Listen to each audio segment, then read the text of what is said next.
N pi. ये हमारी conditions किसी शो कर रही है, मिनिमा की शो कर रहा है। और चूंकि जब ये टर्म ही जीरो हो गया, साइन अल्फा ही जीरो हो गया, तो मिनिमम इंटेंसिटी हमारी क्या हो जाएगी, जीरो हो जाएगी।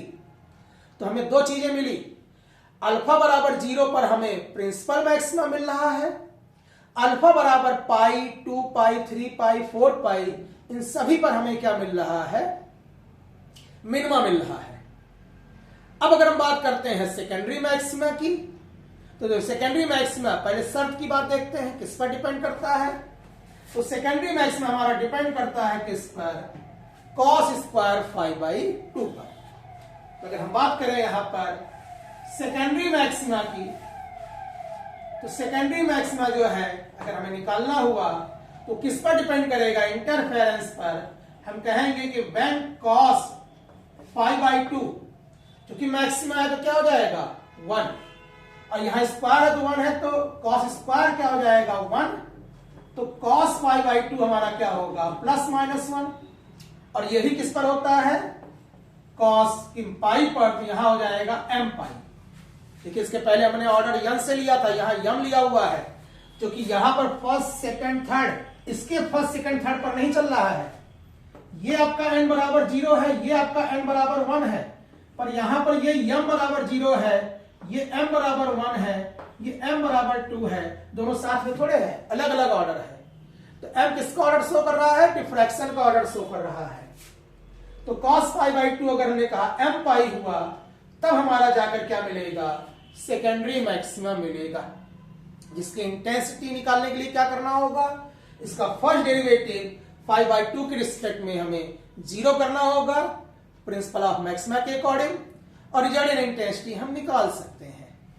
यहां पर हम केवल पैटर्न्स की बात कर रहे हैं, तो हमने शर्त दिखा दी कि हाँ जब हमारा 5/2 क्या हो, m पाई हो, तो हमें क्या मिलेगा, हमें यहां पर सेकेंडरी मैक्सिमा मिलेगा।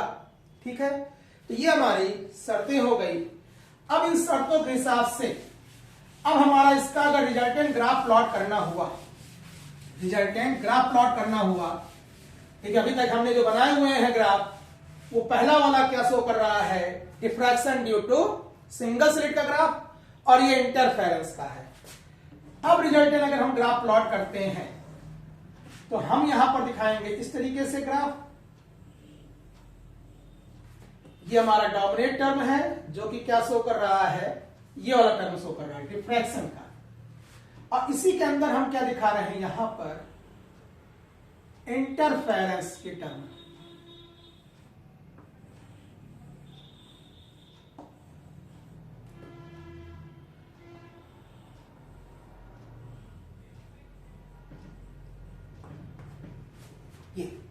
ये हमारा शो कर रहा है, जिसमें जो आउटर लाइन है ये है n बराबर 0, n बराबर 1, n बराबर 2। ये हमारा इंटरफेरेंस शो कर रहा है m बराबर 0, m बराबर 1। अब देखिए यहां पे 2 होना चाहिए था, लेकिन 2 नहीं है। ये हमारा क्या होगा, 3 होगा, 4 होगा, यहां 5 होना चाहिए था, 5 नहीं है, ये 6 होगा, 7 होगा। उसी तरीके से यहां पर भी है, 0, 1, 2 नहीं है, 3, 4, 5 नहीं है, 6, 7 ऑर्डर नहीं है। मतलब क्यों नहीं है, क्योंकि जहां पर इसका मैक्सिमम बन रहा था वहां पर डिफ्रैक्शन का मिनिमा हो गया, और हमने दिखाया था यहां पर कि वो कंडीशंस जहां पर मिनिमा हो जाए डिफ्रैक्शन, वहां इंटरफेरेंस का मैक्सिमा नहीं मिलता है, नहीं मिलता है। मतलब क्या हो गया, यहां पर मिस हो गया। इसी कारण इस स्पेक्ट्रा को हम क्या कहते हैं, मिसिंग स्पेक्ट्रा, या इसी को क्या कहते हैं, अब्सेंट स्पेक्ट्रा।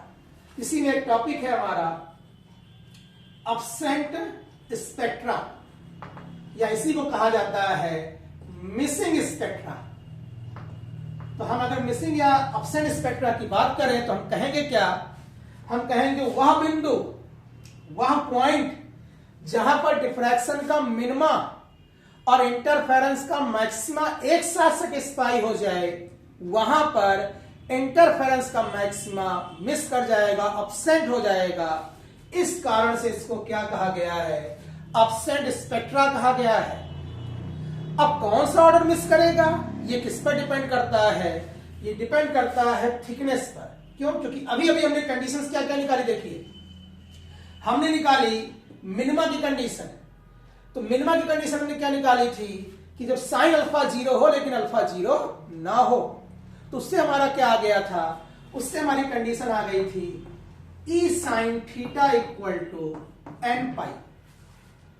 ये पार्ट डिफरेंस में आपने जो निकाला हुआ था वो आपने अल्फा बराबर एन पाई किया था।